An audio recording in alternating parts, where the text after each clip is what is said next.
كل الناس طالعة من رمضان بتتمنى ان ربنا يغفر ذنوبها في السيئات، تبتدي حياة جديدة بدون ذنوب.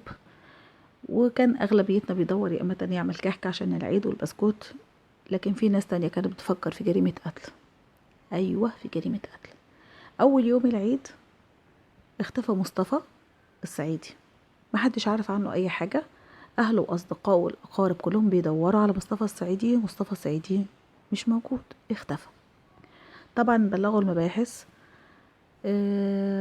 كله بيدور عليه، مفيش فايدة، مفيش ما لم يتم العثور عليه إلا بعد 15 يوم.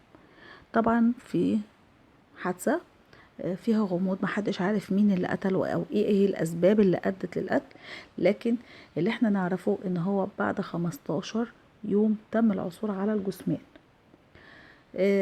اكتشفوه ازاي؟ اكتشفوا الجثمان راجل مزارع طالع بيرعى الغنم، اكتشف الجثة في مصرف، وتم ابلاغ المباحث، والمباحث مشكورة بتبذل اقصى جهد لاكتشاف غموض الحادثة.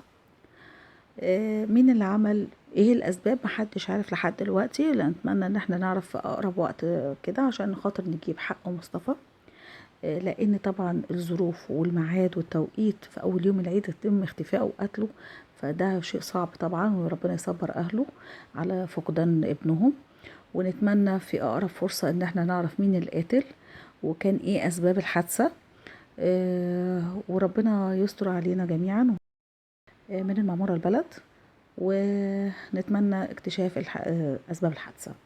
والى اللقاء مع قناة يوسف بنت البلد.